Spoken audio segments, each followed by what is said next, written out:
Welcome back to today's episode of The New Tribe. I'm so excited about our guest. Kip Winsett is a human design analyst who has been working with the human design system for many years now.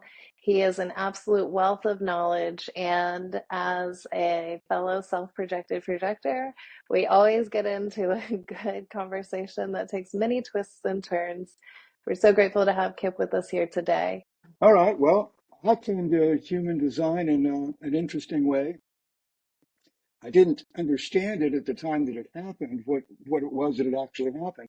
I hurt my back, and I've hurt my back many times over the course of my life, and I'll have to go see a chiropractor a few times to, get that straightened out. Usually not a big deal. And I had a chiropractor here where I live in San Diego, and I went to see him. And I'd been seeing him off, occasionally for some years, and he knew some of my interests. I'd been a hippie. He knew about that, and then my experience with the I Ching. And he said to me, "Oh, I came across this system. I think you're going to really like it. It uses the I Ching." And I went, "Well, yeah, sure. Tell me about it." And he said, "Well, I'm going to be taking a lunch break in about 20 minutes. So if you can stick around, we'll go to lunch, and I'll give you a little, what you might call an introductory reading." I said, "Okay." So we did that, went to lunch, and it was 20 minutes, and he said three or four things to me that I was agog. I mean, it was just, as the British say, I was gobsmacked because I didn't know how he could possibly know these kinds of things. Astrology doesn't tell you the kinds of things that he told me. I Yeah. studied astrology many years ago, and I just didn't care for it because, too often it was like, "Oh, you're creative." Well, and they would tell everybody that. Now, I have to grant you that now that I've gone back and looked at astrology again, it's much better than it was way back then. So More I developed now? was I was really impressed. And he said, "There's a guy that lives not far from you who gives full readings, and he's really good at it. Why don't you go get a reading from him?" And I did, and he just if I was gobsmacked before, my mind exploded. Huh? Just It was just Hmm. outrageous. So he was starting a class, the basic class, which you had to take in order to take the advanced. I mean, I just went boom. I went off like a jet, Uh-huh. scraped together. Well, I think I put it on a credit card. I had to travel to Santa Fe, New Mexico, and spend a week there, airfare, and, a whole bunch of stuff. All of this was launched by my sore back. Mm. And I didn't think about that at the time, but later on, as I was examining my own reading more closely, and not in the beginning, some years later, I went, "Oh, date 46. That's in the self center, which is, the center we STPs have and love. And it's called the gate of serendipity because it puts your body where it needs to be in order to have something that you need to have. Oh my Yeah. God. It doesn't care how it gets me there. It's so respectful. It doesn't care, you know. It's Yeah. done that. It's done that to me a few times, and I hated what happened. I mean, I don't like it. Nobody likes that. But the Hmm. outcome has always been just amazing. I've had a lot of experiences like that with human design, where I'll be told something about my design. And as an example, when I went to Chaitan to study, he kind of lived in this funny little area. It was a bunch of little hillocks, small hills and twisting roads and no street lamps. So it was not really out in the country, but it wasn't in a city at all. And Sure. it was I think I was there in December. So it got dark early. And I left this house in kind of a steep driveway, and I thought, well, I wasn't really thinking about it. There was no such thing as an iPhone back then. And I got in my car and I started to drive home, and I couldn't see the street signs. I couldn't get my beams up high enough to see what it said on there. And I started to panic a little bit. I had this vision of myself driving around in this weird rural hilly spot for all night long or something, and no way to contact my wife to tell her what had happened. And I didn't want to go to anybody's house because everybody lived up on a little hill. And I didn't want to get up there and find that I didn't have enough space to turn around. I'd have to back down. So I was kind of freaking out. And I remember then that very day in the lecture, Chetan said about uh, the G Center, you always know where to go. Oh, okay, well then I'm just going to go home. And so I did. I just drove home. I just did it. I didn't think. I didn't think it. I didn't do anything. I just drove home, and it worked amazingly. And And this you is, just found your way. That's fantastic. yeah. I mean, How fascinating. I've had really a lot of adventures like this in human design. I think that most of us growing up here in America in this particular time, we've grown up and you might say a little bit crippled because for most of us, our body, I mean, for me, certainly, now I don't have anything below the G center, right? Neither do you. Yep. Nothing's there. So how could I rely on my body? Uh, Yeah. so one of the things about human design is that when you get into human design and it talks about things in various ways, behaviors, a couple of things you really need to understand. It describes how you are genetically. Here's your wiring.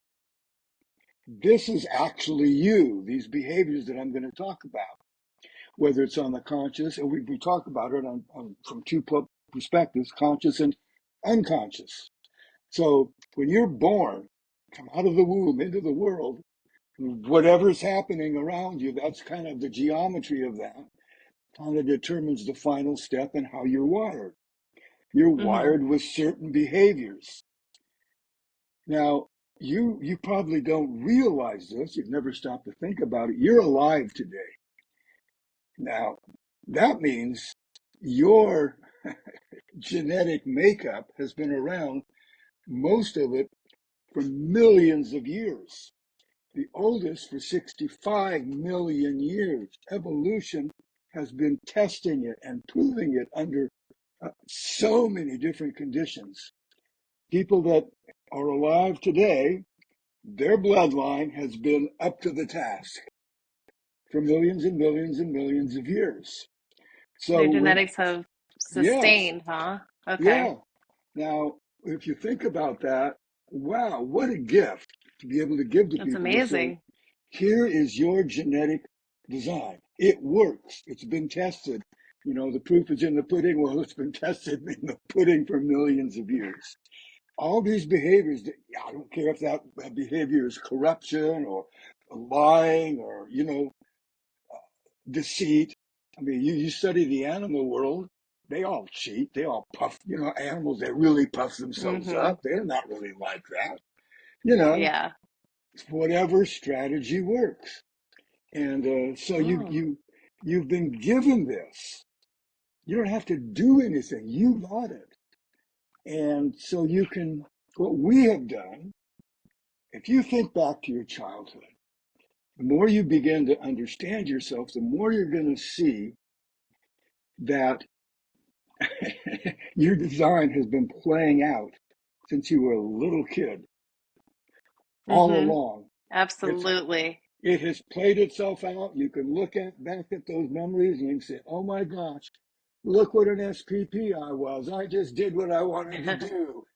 Maybe I got in trouble, And but go ahead." for clarity, an SPP is a self-projected projector, which is a type of projector which both you and I share this design. So I just wanted to clarify that. Okay. The thing about the SPP projector, I'll throw this in here, is that there are various authorities. If you have emotional authority, you kind of have to wait through an emotional cycle, the complete cycle, to Hmm. make a big decision, an important decision. If you're a generator, you have to act in response. Anything you have a response to, your gut is going to tell you whether or not your body will give you the energy to complete that thing. So it's a matter of Mm. learning how to pay attention to your gut. If you're a splenic projector, then it's instant, boom, boom, boom, just like that. You don't get a yes, but you get an immediate no. Nope, don't do that. Mhm. Don't go there. Mm. So, I mean, that's a pretty handy thing to know. Here's how your body Yeah. is genetically constructed to make the right decision. I'm not talking about should I have peanut butter and jelly or, peanut butter and mayonnaise sandwich. I'm not that kind of decision, but important stuff. Yeah, Life stuff as you're navigating life. And yeah. to your point about looking back in retrospect, after I learned my design, I started to really dive into it. And from what I've come to understand is projectors tend to really, really grasp onto the system because it's something that actually sees us and acknowledges us in the way that we are, which is seldomly experienced as a projector. And when I started to explore what it meant to be self projected and to have this verbal authority, holy cow, it started making so much stuff make sense. And I had a very tumultuous childhood and I struggled. My family, it was just there was a lot on the front end of life for me.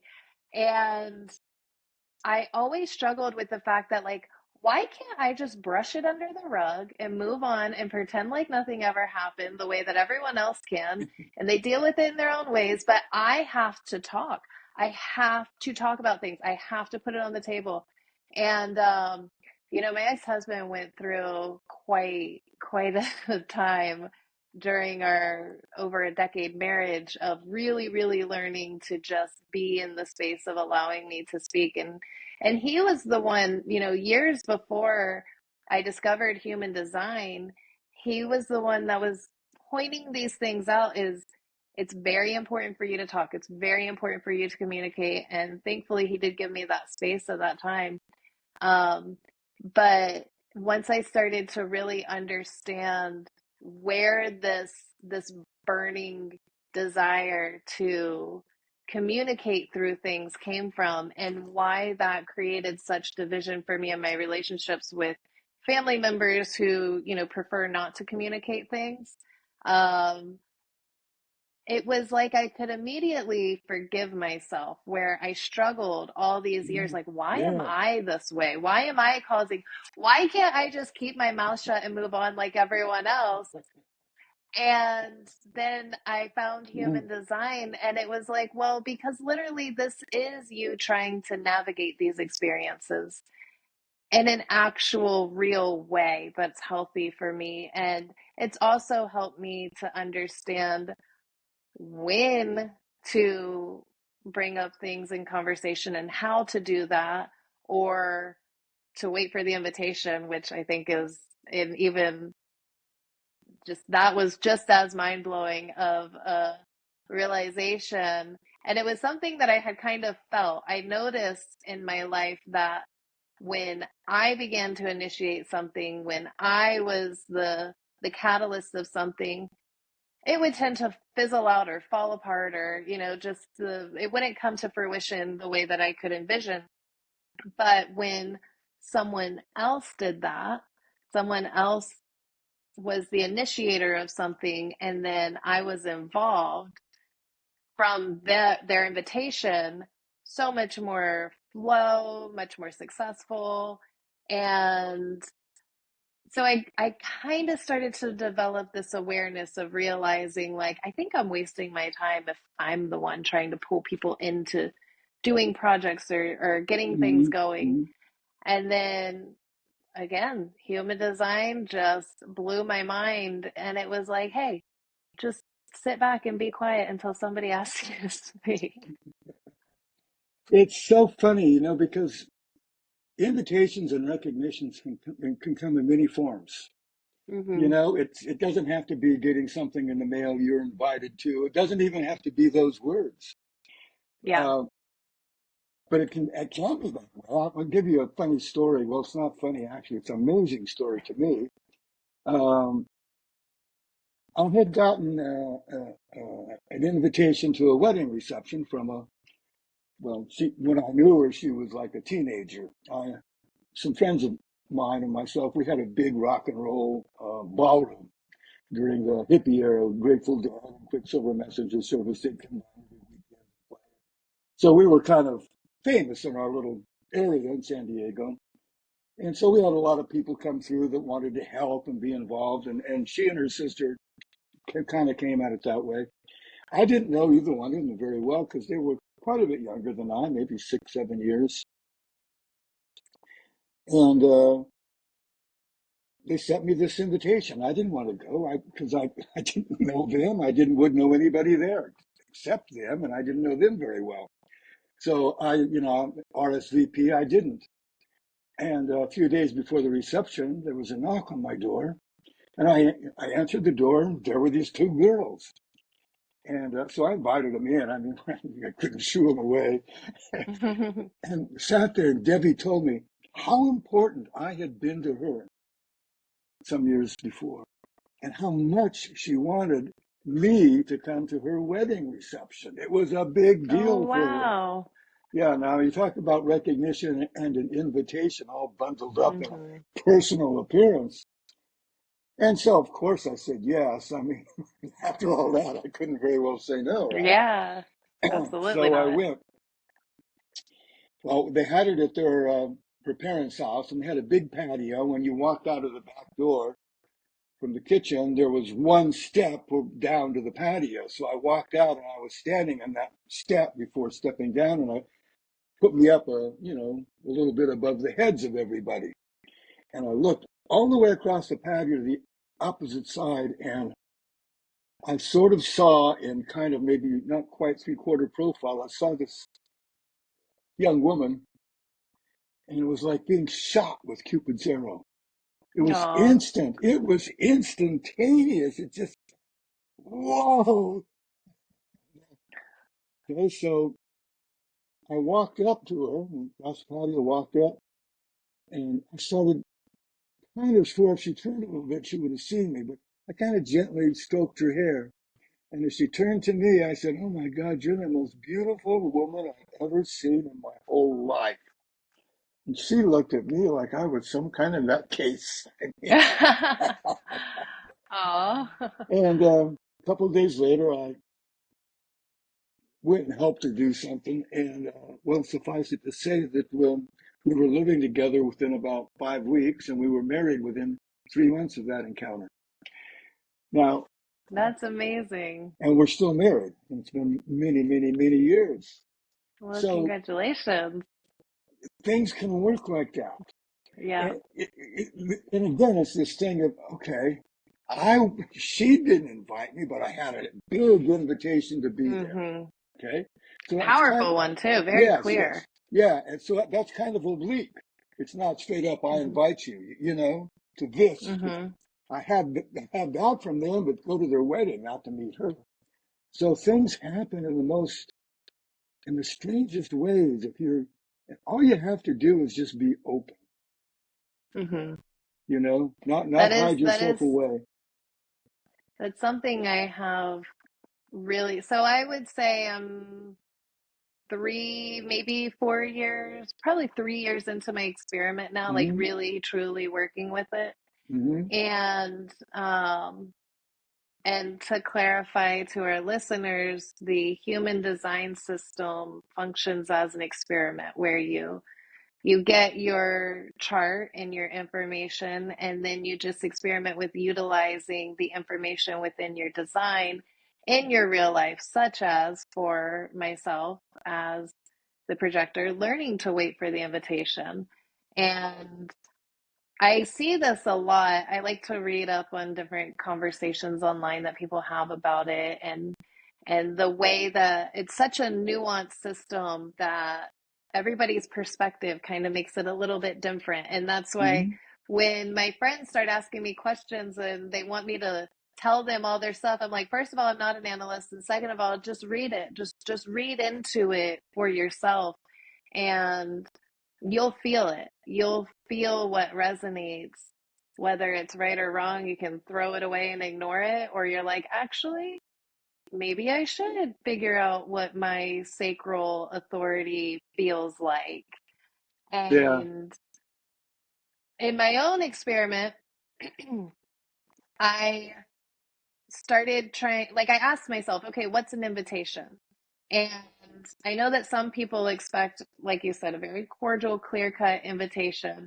I'm more like invitations can come from anywhere, anyone, from the universe, from God, from just the yeah. moment that I'm in, and try to utilize that feeling through moment by moment of, is this an invitation for me?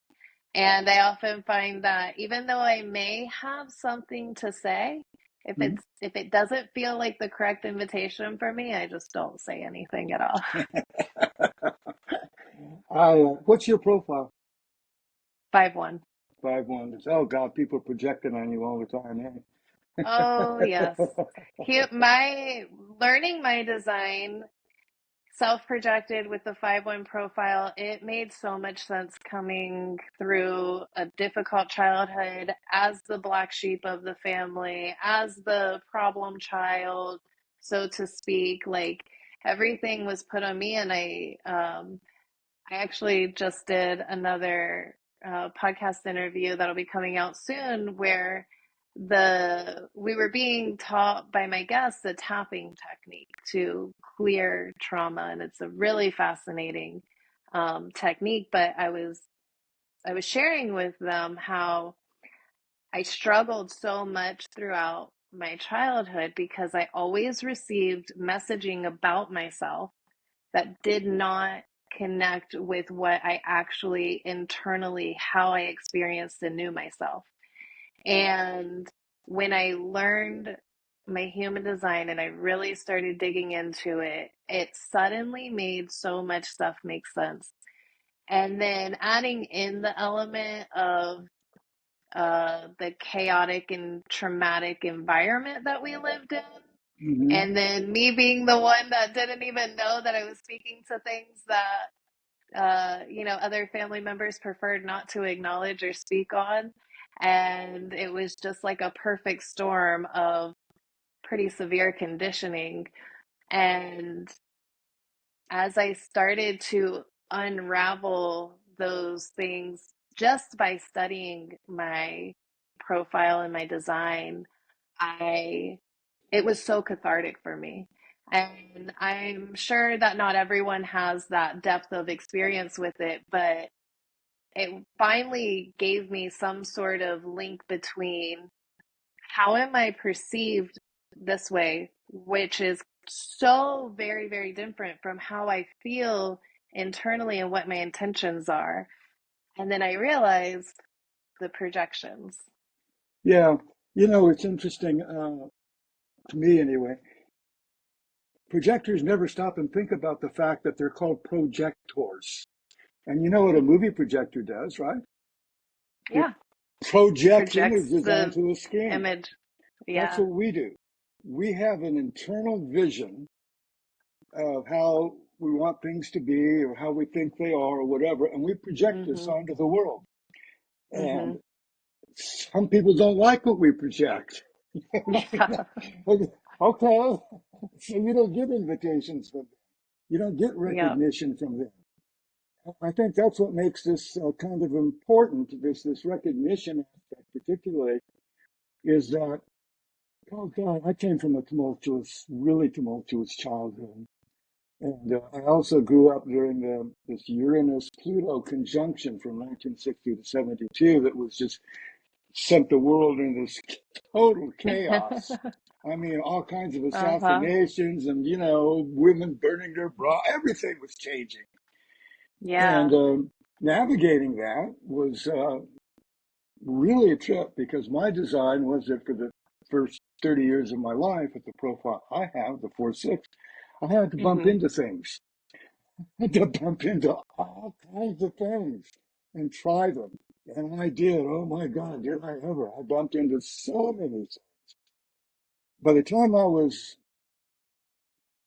18, I had lived in 18 different houses in, Wow. yeah, pretty amazing, huh? That's that's I you'd had, carry quite an unsettled feeling in that, huh? yeah, I think I had gone to 6 or 7 different schools. And my family, this was all in the same city. It's not like I was a military brat at Oh all. well. My parents just, they were on this journey up. But they did get to finally a pretty nice pinnacle. And after they were in it for about 3 years, they got divorced. Yeah. Yeah, so many things that happened to us when we were young. And I was like you, I could walk up to a group of people and feel like I was right there with them, and they'd pick up on something.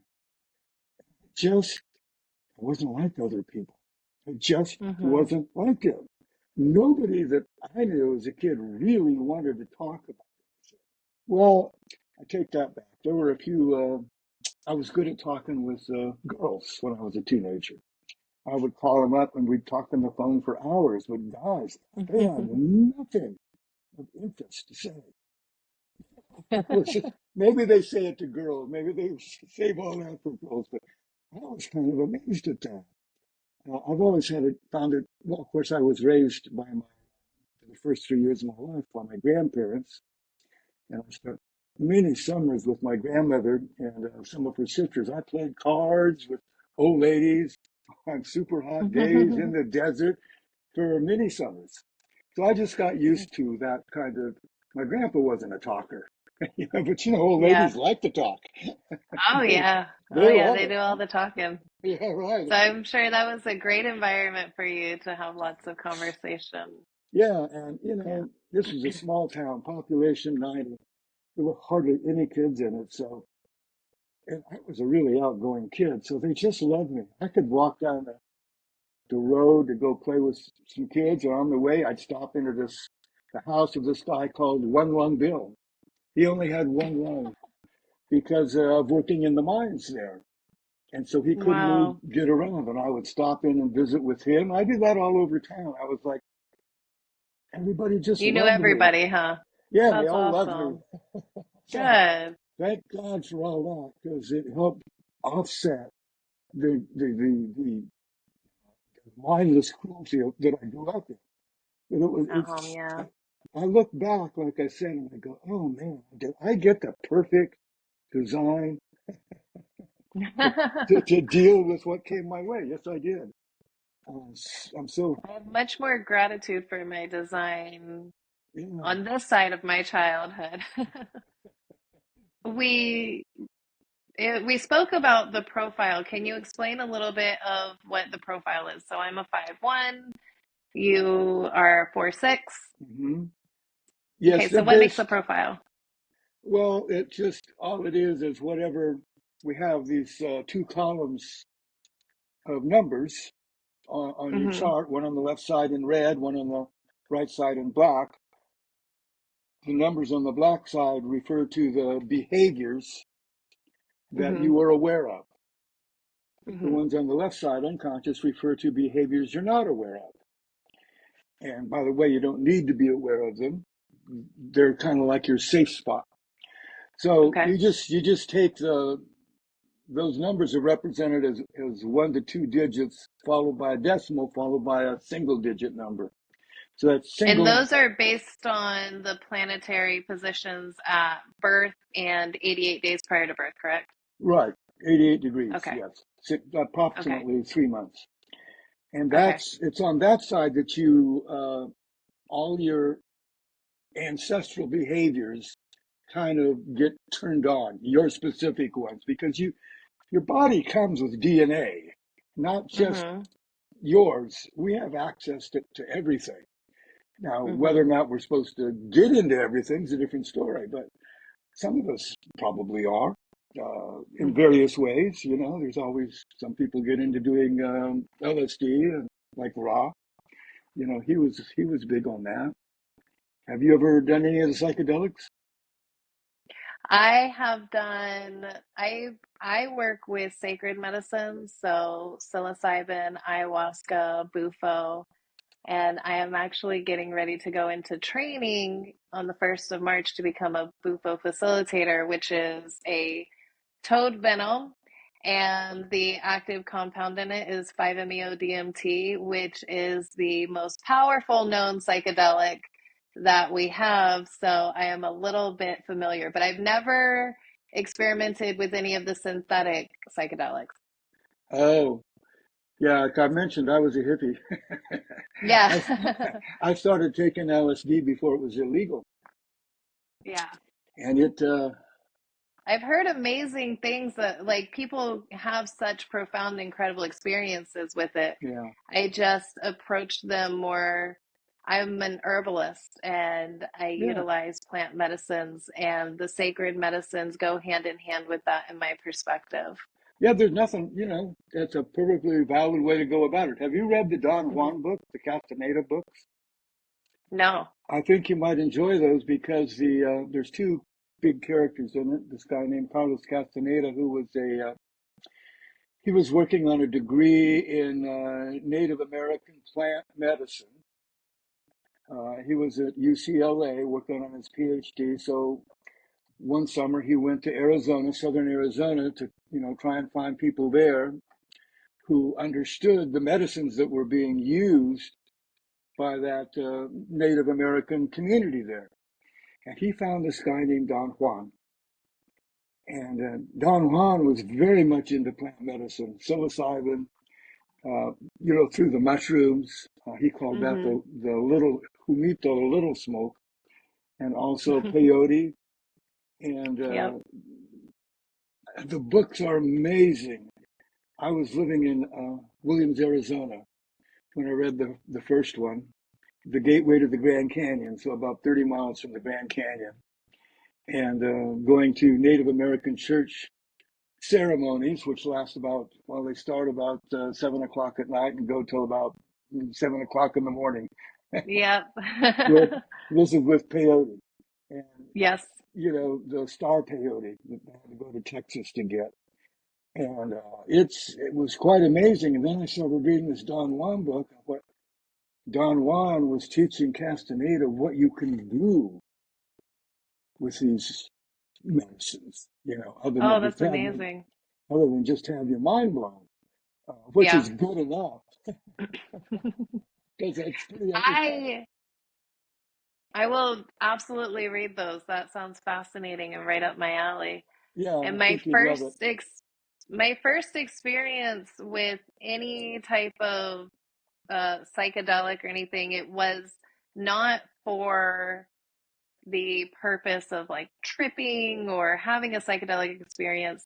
I had actually had MRSA. And my younger brother, who at the time was in college, he's a chemical engineer and he was in his program.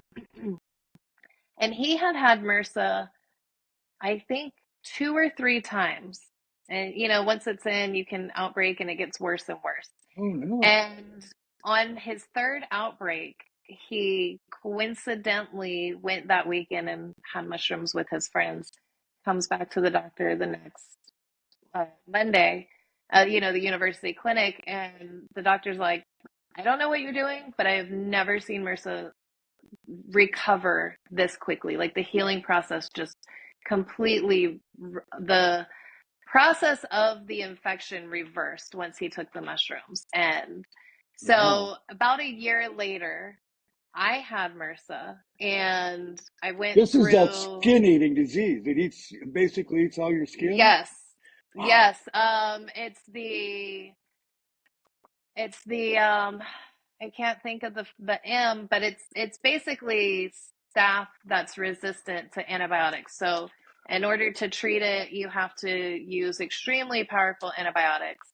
And it's a lovely mutation from our medical industry and the overuse of antibiotics for Oh frivolous God. things, and the pathogens have just developed these incredible resistances. And so because I do not generally use antibiotics, they were very effective. However, I still had the infection was right on the bottom side of my elbow. And I could feel like a knot in there. And it was very tender to the touch. If I set my arm down on the surface, I'd get this jolt of pain. And my brother says, well, I'm really curious, and this would be a good experiment because he said, my MRSA began to heal after having mushrooms. So let's see what yours does. And so my brothers, my husband at the time, we all get together and have like a good bonfire, hang out outside, and we ate the mushrooms. And within a day or two after that, the wound, it had already healed for the most part, but the scarring and everything was still kind of raw and tender. It flaked off again, the same way like when a wound closes, the skin flakes off, fresh skin grows Hmm. in. So it flaked off skin again, and it was never tender. It killed the root of the infection that was still there. And so that was my first experience with anything, the powerful Hmm. medicines Hmm. from the earth. And from that perspective, I was like, oh, there's really something to this. And I was raised very holistically with a herbal perspective, but that really took me down the path that now we have a lot of science and research that shows the psychosomatic benefits of psilocybin. And so that's where I've gone deeper into that process, and I'm excited to begin my Bufo journey here soon. I don't know what Bufo is exactly. Bufo is the venom from the Bufo alvarez toad, which resides Oh, only in the Sonoran Desert. And you may have heard of it back in the day because a pretty, it was first understood as a psychedelic in the mid to late 70s, I believe. uh, And so the psychedelic community got into it. And I'm sure you've heard about the you lick a toad, which oh you do not yes. lick the toad. um, yeah, so Bufo works in the way that I am taught. It observes the um, ceremony and the tradition of peyote. So Oh it's yeah, yeah. That's it's a good. very powerful and interesting medicine. So sorry, not to derail, but yeah, No, that's okay. that's what we do. I don't know anybody that.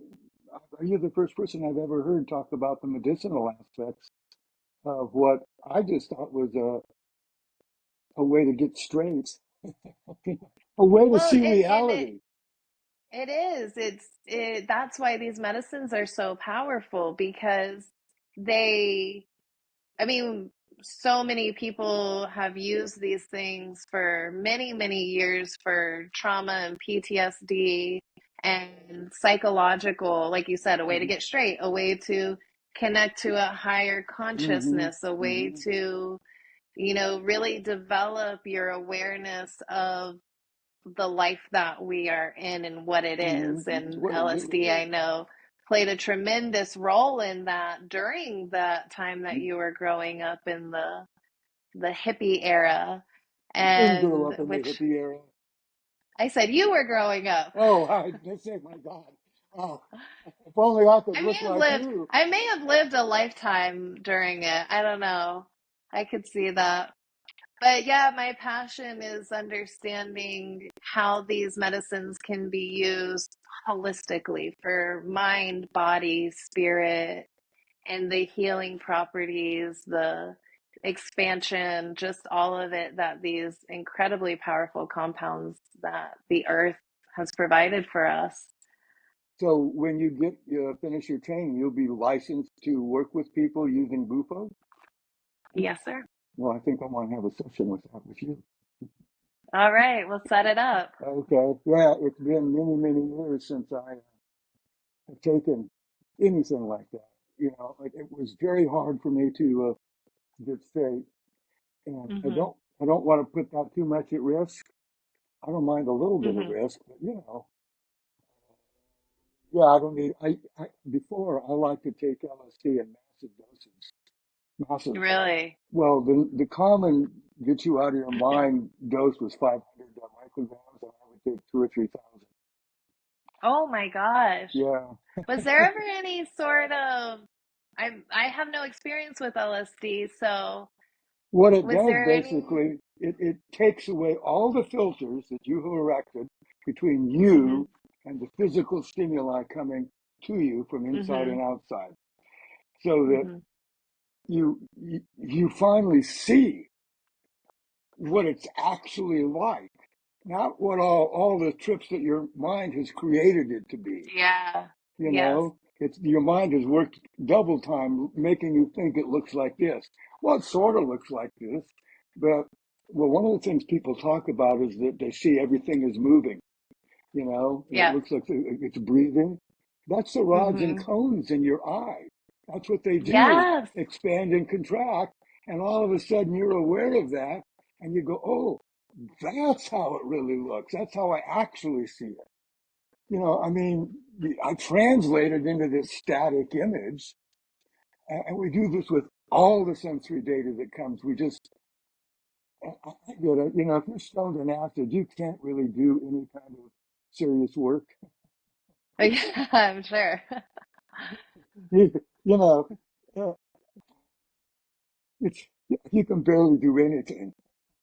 Yeah. So, Well, you are going to you're going to have a really profound connection, I think, if you do come to sit with me and Bufo, because it is the awareness of everything beyond this physical mm, limitation that we contain ourselves into, mm, and there's there's just like this very distinct separation between the self and the ego, and the the connection towards, you know, whatever concept it is of God that an individual believes in. It doesn't matter because everyone goes to that higher consciousness mm. of beyond religion, beyond the earthly and societal existence of everything. It just is. And it's such a beautiful, healing, powerful experience. Yes, I agree, 100%. I always found it to be that way. I just kind of realized as we were talking about this that human design helps you understand all that stuff. Mm-hmm. Instead of being overwhelmed by it, you have a place to stand where you can say, "Oh, that's who I am." Well, there's nothing wrong with that. That's kind of cool. You know, Yes. Not everybody gets to experience that because a lot of analysts tell them what's wrong with them and tell them they Yeah. have to do this and have to do that, and that's not how I operate. I think that's I think that's cruel, actually. I tell people, what here's the look at how wonderful you are. This is amazing. You have this. You don't have to try and do this. This is And you. I love that so much because when you read my chart to me and we chatted over it, and you even, I remember you telling me, you're not the type to go seek a teacher. And I was like, yeah, no, I tend to like to figure things out and learn it myself, for like I have to know for myself Hmm. Hmm. because I've navigated it. And that is when, like, this is why I always refer people to you when they ask me, well, who should read my chart, because there's tons, and I feel like every day there are more and more analysts. And I always say, look, just browse through. Instagram's an incredible resource. Everybody has got their human design business up there. And for me, I was just waiting until I found the analyst that felt like the right person to read for me. Well, I feel And when I honored. came across you, oh, well, thank you. Um, when I came across you, I was just like, that's the guy. And so whenever people ask me, I said, use your own discernment as your researching analyst, but this is the guy that I like. And I have read that you should be If you're gonna have a reading, it should be done by a projector. Do you agree with that? No, I don't. No? No, because not all projectors are equal. You know, it's like True. you go, you got mechanics. Some mechanics are not very good mechanics. Some are really good. So you can't Fair base enough. it. You can't just base it on that. Somebody else, when the HDS school was first, Raw was first pulling it together, I joined the group. I had to pay them, $50 a year, but I got listed as an analyst. And then after about 3 years, they changed the way they were doing that. And they said, "Oh, you have to have a reading done by the same type as you." We said 70% of the people, I kind of slurred that, 70% of the people are generators. So Yep. I'm paying you every year to be listed, and you're saying to everybody that goes there, "Oh, if you're a generator, go there. Don't go to him." Well, that's, you know, Yeah, that's a bummer. yeah, well, it was stupid. If it had Yeah. been true, it would have been okay. But it's not true. Some of us have more skill at it, I think, than others. And, Hmm. and some of us are more prepared. You know, it's a really funny thing to look at somebody. I remember being in high school, people would ask me to analyze them.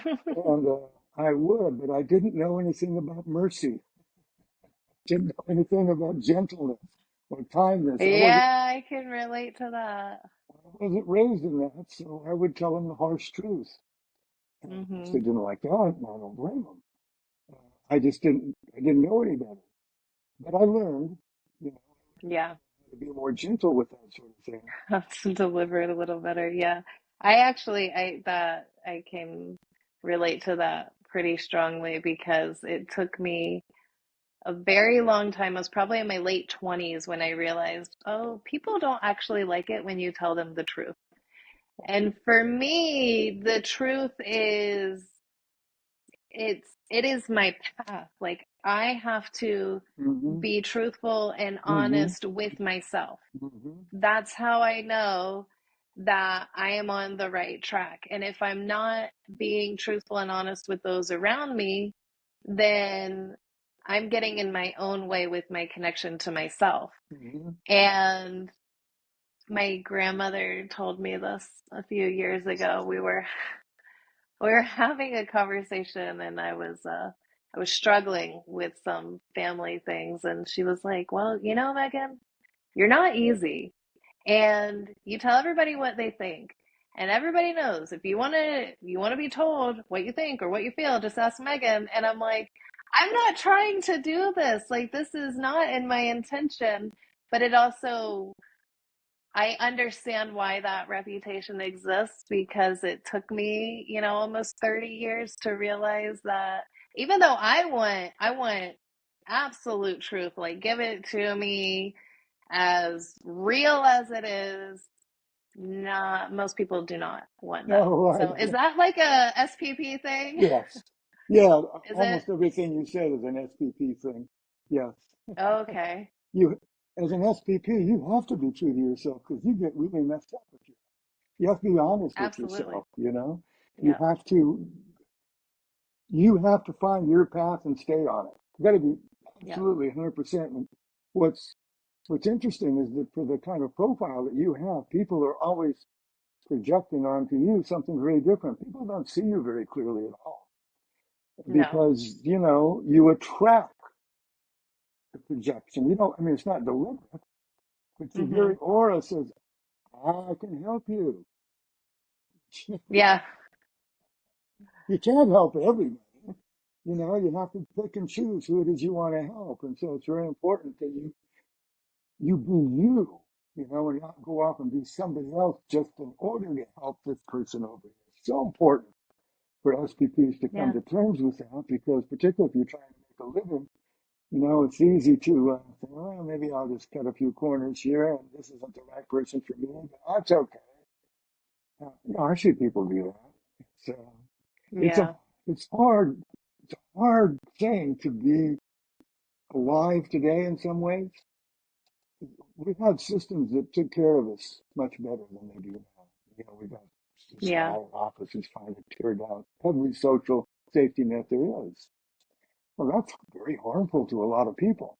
By the way, I don't know if Hmm. you realize that Donald Trump has 35, 36 channels. And, Oh, what is that? Because well, you asked me about my daughter's manifestor channel, and I looked at her channels, and that's one of her two channels. the 36, 35. Uh-huh. Well, gate 36, gate 36 is in the emotional center and everything's a crisis. Uh-huh. Oh, And yes. she goes through Yeah, her that makes way. sense. Okay? Things are, Mm-hmm. that's her melodrama. It's a crisis. Mm-hmm. And Mm-hmm. that crisis, though, wants to cause change. I got to get out Mm-hmm. of this crisis. I got to change everything out here so I'm not in crisis. Because Gate 35 is all about change, progress, making it different. And because it's fueled by the emotional system, people who are not very well, they don't have a nervous system that's very well regulated, Mm-hmm. they will just pull the trigger just to see what will happen. Oh yeah, let's Yeah. change all of this. Let's tear this whole structure down and see what we wind up with. Oh shoot, that didn't work very well for you guys, did it? Oh, I'm sorry.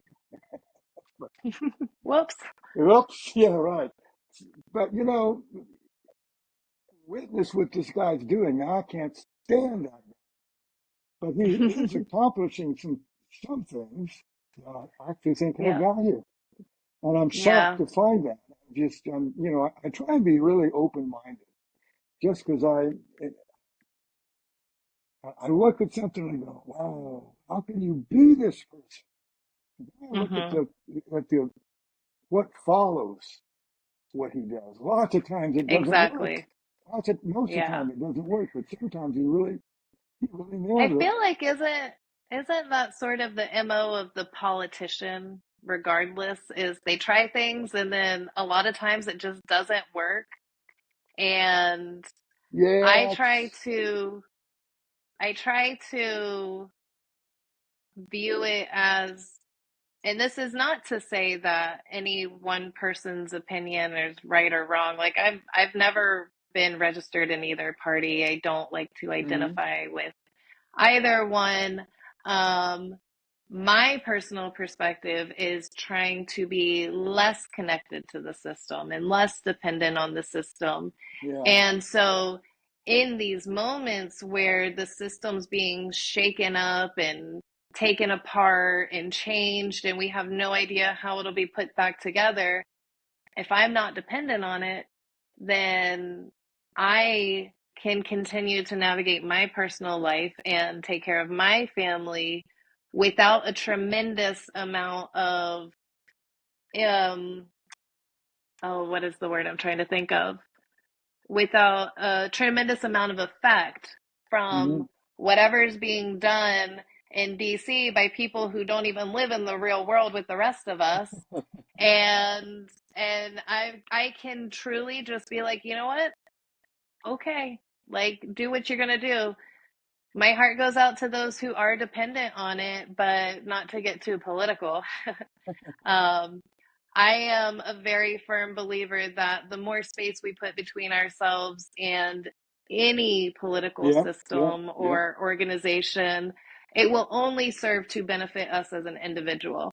And part of the concept of the new tribe is seeing a future where our dependencies are not on a government or an organization or an institution, but on ourselves first in our community, and almost reintegrating a new way of a traditional Hmm. type of living, which we've been very disconnected from for many generations at this point.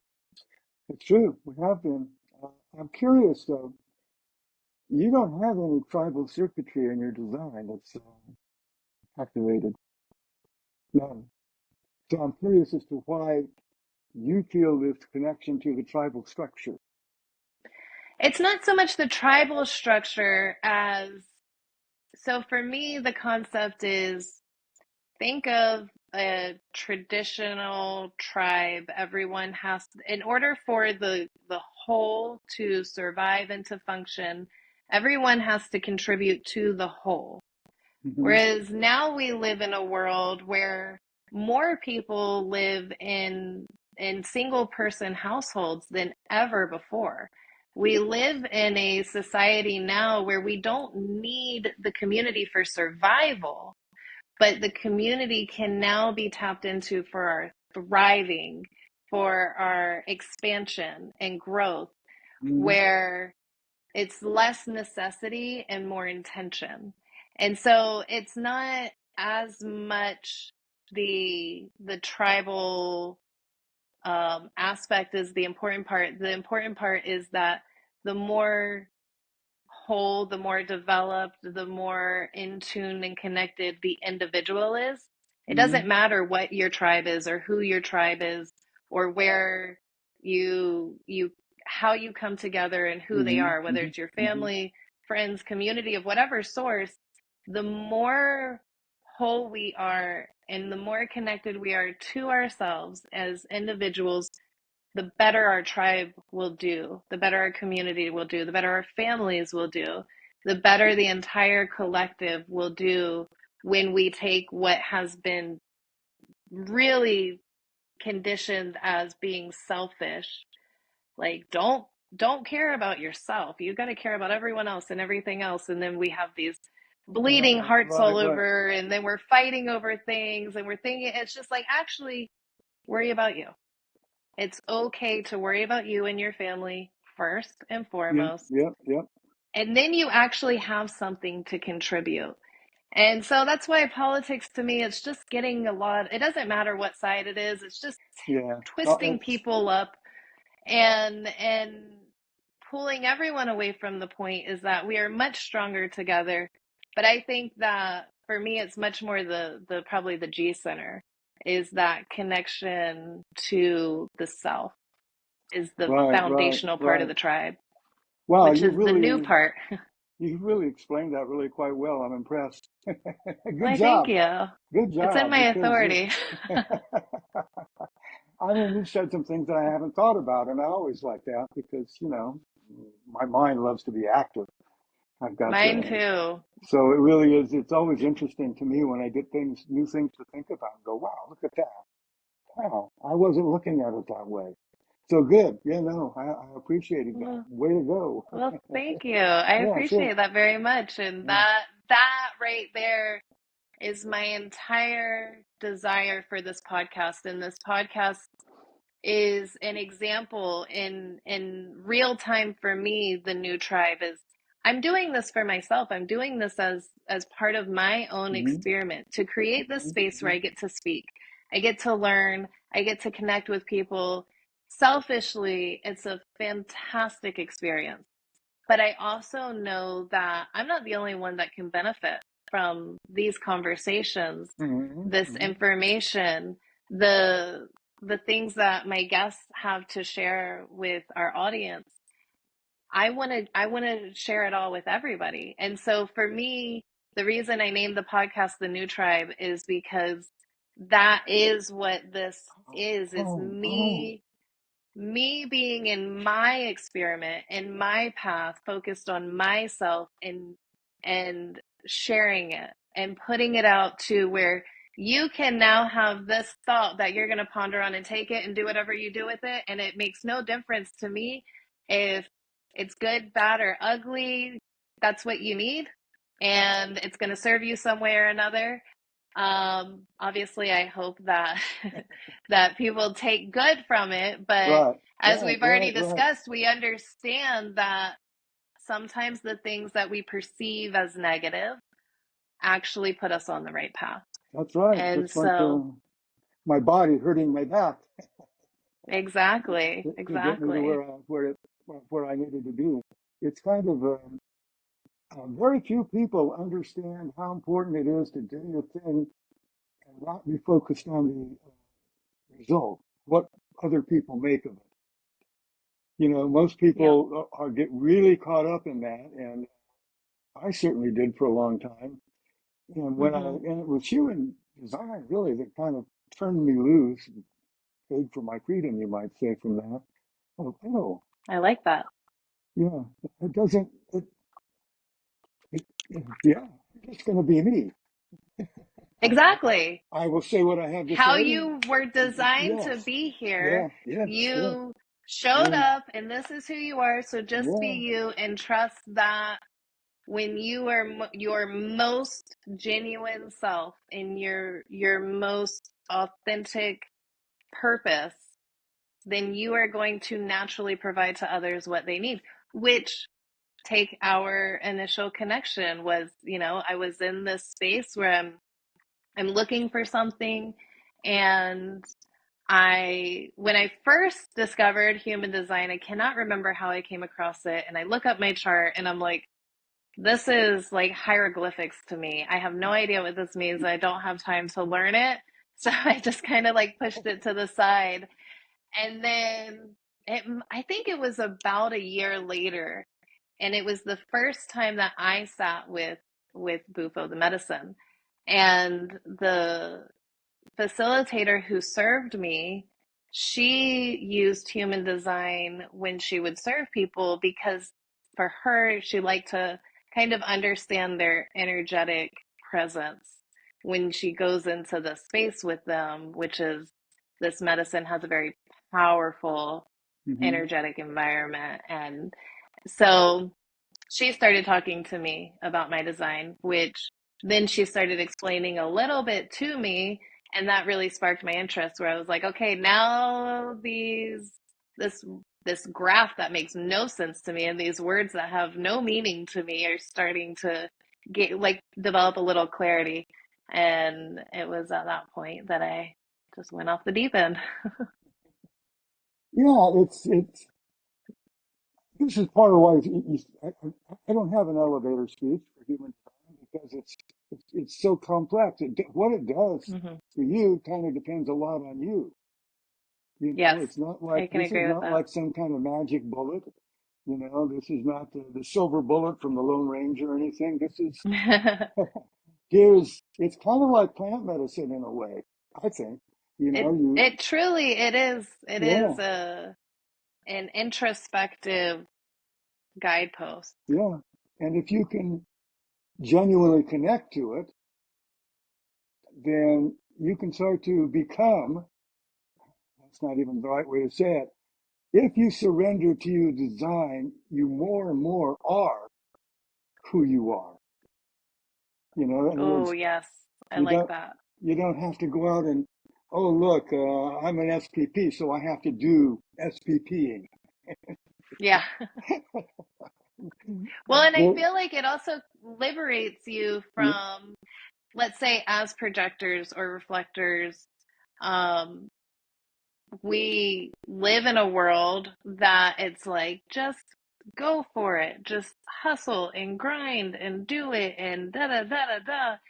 And if you are trying to follow that model and you just keep falling flat and you just keep falling flat and you just keep falling flat, that's incredibly deflating and yeah, discouraging.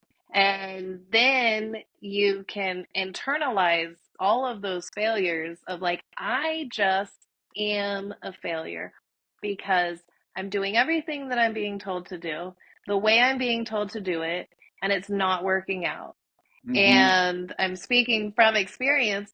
And then when we receive this information from the system, and I always like, I don't want it to sound like it's some sort of biblical guideline or whatever. It's truly you use it or not to your own interest, your to your own interest, to your own connection and resonance with it. One of my favorite things has been when I started a new relationship a year ago, and I was really in that place where I was like, this, I am who I am. I've been through a few years. I was already into my experiment for a couple of years. I've been on this healing journey. I've been doing all these things and just really deeply in a peaceful place of myself and accepting myself for what I am, flaws and all. And so I started this relationship when Zach and I met, and pretty much on our second date, I was reading him his design and I was explaining him mine, and I was like, listen, this is part of how I function. I lean into this. You know why I'm not going to be the one to initiate trying to, like, there's not going to be that expected balance where like now women are going out and shouldering some of the we're not dating in traditional ways anymore. We're doing things. I was like, it's not just that I'm traditional. I'm also always going to wait for you to invite me into this relationship. And I Ah, will never ask you what we are or where we're at or where we're going because I'm going to allow you, and that's more of my traditional side, like allow you as the man to create the container of the relationship. And if you invite me in and I feel like I want to continue going in, that's how it's going to function. And so he was like, okay, well, this is different. and but he really appreciated it. And uh-huh. then he started learning his design, and he's a generator. And so we first started talking about his sacral authority, and you know he started experimenting with that and leaning into um how to say no to things. And I would ask him questions, and he never ever would give me a yes or no answer, which it's not human design related, but just for clarity's sake, I really appreciate a yes or no when I ask people a yes or no question. And he'd always be like, "Oh, well, you can, we can trying to appease whatever." I'm like, "Yes or no." It's very simple. And as I didn't do that based on his design, but I realized later this is helping him tune into his sacral responses. And to trust it, believe in it, and know that it will Hmm. be accepted. Yeah, my wife is a 6-2 generator, and she is kind of the same way. She gets a little bit uncomfortable. Even now, she hated raw, though. She hated raw. I would, when I was first got into human design, all these tapes from him, and I would listen to them and say, play that thing. And she would walk through the room and she would hear him say things like, yes, generators are like the slaves that built the pyramids. Oh, and she would get, Oh, yeah, yeah. and she would Yeah. get angry. And every time I tried to talk to her about it, she knew nothing about it, but she would argue with me. And I was like, okay, I finally said, yeah, that's it. I'm not talking to you about this anymore. She, there's no way you can do that. You can't watch. What? Could you though? Well, I was able to knock about it, but you know what? It was surprisingly difficult. I didn't expect it to be. I'm just Yeah. because I don't want to be fighting with my wife all the time. Who wants to do that? No. Arguing with her. So she she doesn't like to be pinned down to yes or no very much. Mhm. And she's Mhm. got gate 29, the yes gate. I don't know if you've heard the story about that. I remember when we were in class, we would laugh because you go up to somebody that's got gate 29 and they would say, oh, hey, can I borrow your car? Sure, here's the keys. Thank you. Oh, can I borrow 50 bucks from you? Oh, sure, here you go. They just couldn't say no. Say yes. My wife got that gate. And I've talked with her about it. I Said, need to look, check and see if Zach has that gate. and I talked with Lisa about it. She says, yeah, well, I've made all that mistake of saying yes to everything when I was young. Yeah. So So has she, go ahead. oh, I mean, she's more aware of it. And I think, Mhm. that's something that gets overlooked a lot in human design, the importance of awareness. Mhm. Knowledge is not where it's at. The knowledge is to tell you where to be aware. That's all. Hey, look, you can be aware of this thing here, but then you have to actually do the work of being aware. Have you ever been in an Mhm. argument with somebody and after a little while that argument, you kind of realize, oh my God, we've had this argument so many times. I know what he's going to say. Yes. I know what I'm going to say. Yes. This is a critical moment. When you're in an argument, you have that thought. That is consciousness at work, Mhm. literally Mhm. interrupting your behavior chain. This pattern. Yeah. And is that behavior chain is so strong and so fast, by the time you finish with that thought, the moment is gone. You can't interrupt it. Mm. You can't do anything about it. So you have to really pay attention everywhere in your life that you can for when you have this little moment, oh, and start from there. And then if you repeat it, it becomes a habit of being aware, of allowing your consciousness to actually um, be part of you. We're separated from our consciousness in so Mhm. many ways, you know, because it's Absolutely. so you want to you kind of focus on this, and human design really is good for it. You can look at, like I said, we talked about this earlier, going back and remembering from the past what our behaviors were. That's us being Mhm. conscious, reflecting on the past. And eventually you start looking at your design, you go, oh, can I do that with the future? Can I do some conscious awareness of possible Mhm. futures? Or, you know, and once you can interrupt a behavior, that's when you have the opportunity to actually change it. The behavior is not a mental thing, it's wired.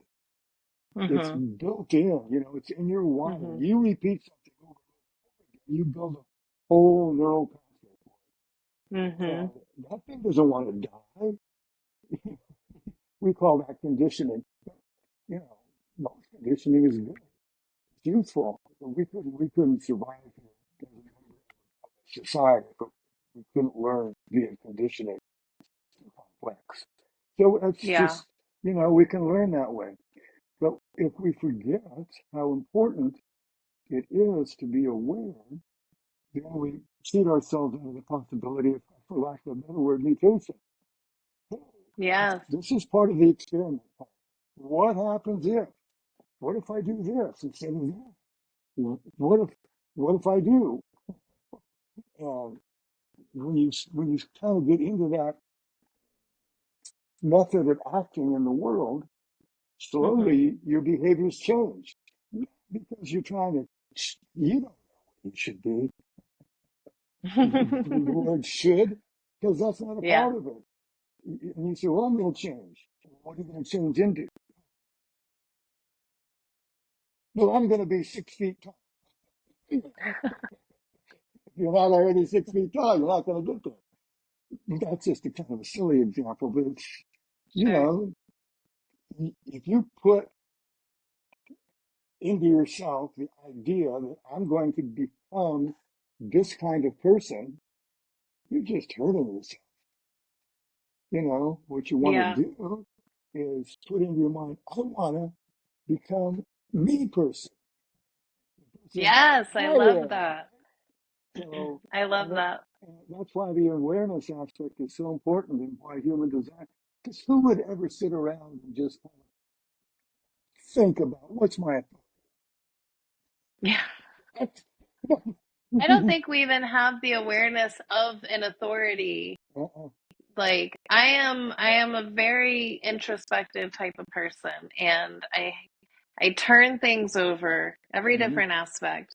But it wasn't until human design that I even had these tools to understand, like, oh, I have a specific authority. Yeah, I yeah. have a specific strategy, and the design system validated to me things that it was like, I'm starting to see some things take shape here. It Mm-hmm. usually works better if I'm not the person that initiates something, or it Mm-hmm. usually works better if I don't start or pull someone into a conversation first. Mm-hmm. And I was starting to kind of develop an awareness of these things. But then human design was like, actually, yeah, these are things, and you can look at them and you can try them out if you want. And to your point, it really was not what I should be, but what I am. Mm-hmm. Yeah, it's very hard to if you just sit around and try and figure that out. I mean, that's what the Buddhists would do. Take them their whole life. Yeah. of being, Yeah. in this meditative state, paying really close attention because you don't, you have to discard so much to figure out what's left, because Yeah. we have many, many, many layers of stuff that's not necessary anymore. It just isn't. It was Hmm. necessary And in it school, but not all this it stuff. really makes me realize what a tremendous state of like a tremendous place of time that we're in as a species Yes, yeah. where we can tap into these resources and like circumvent so much time that would be needed, such Yeah, as in a meditative practice. yeah, yeah. I love meditation, and I feel like meditation is a powerful and important tool in your own practice. Hmm. But how much more powerful can your time in meditation be when you can utilize these other resources Hmm. to get more straight to the heart of your like where you're trying to connect inside your meditation? Yeah, it's we're lucky. Very, very That's blessed. that's the way I look at it. Very, very, very lucky. When acid first was around, I was convinced that it was going to change everything because you couldn't possibly take LSD and not be changed. Well, of Sure. course, I was wrong about that. A lot of people just wait. You look at what happened at Woodstock. There was no better behavior. People just played. You know, did Yeah. whatever they wanted to do with no, I don't know, no, no awareness. Just Reservation.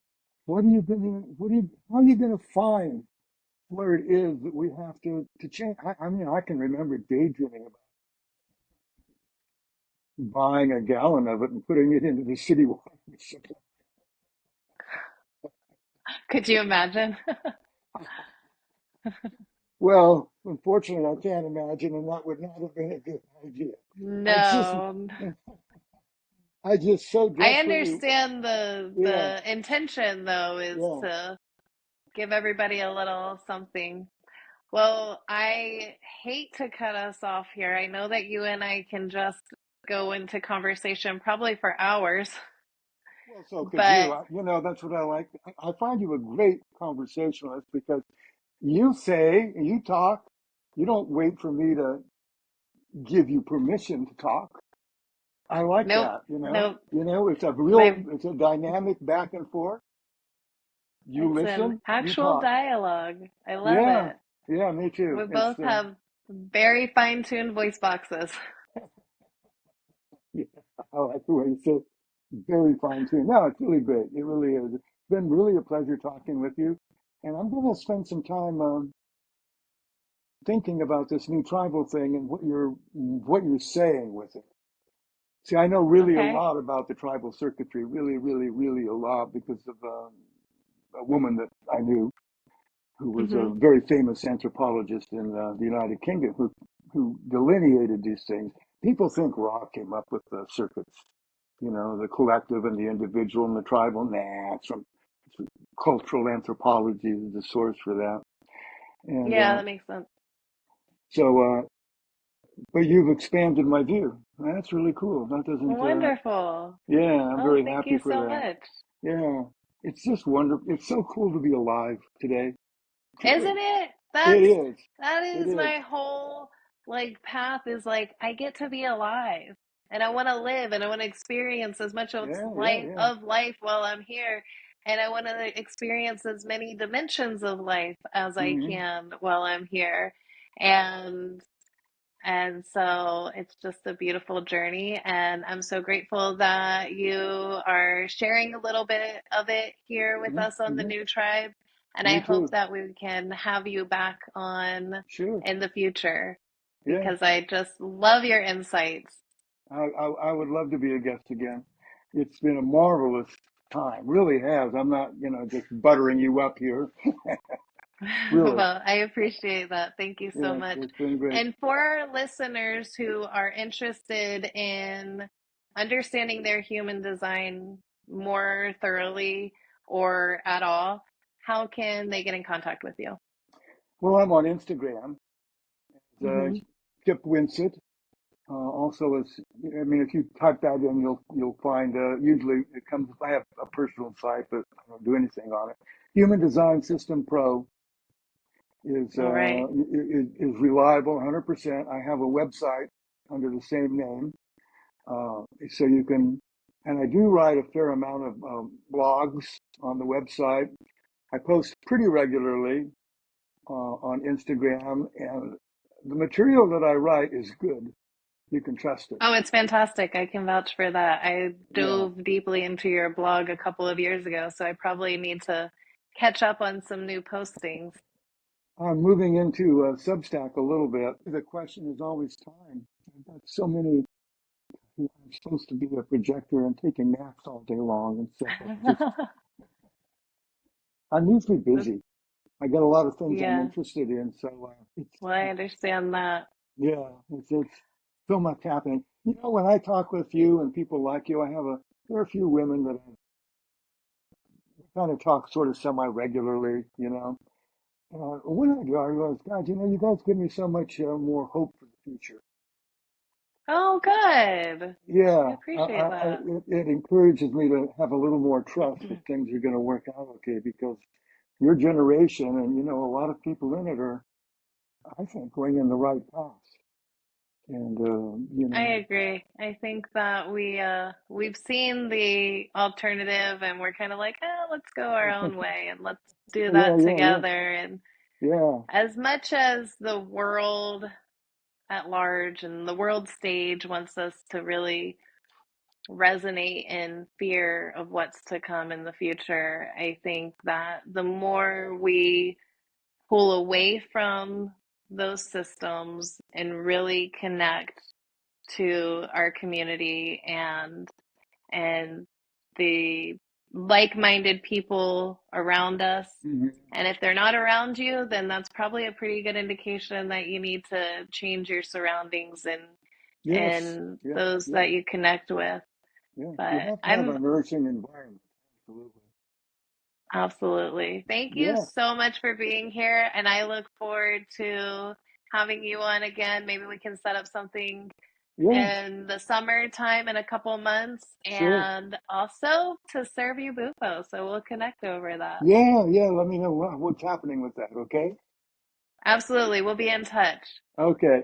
Bye bye. Thanks for being with us today and for listening along to our chat with Kip.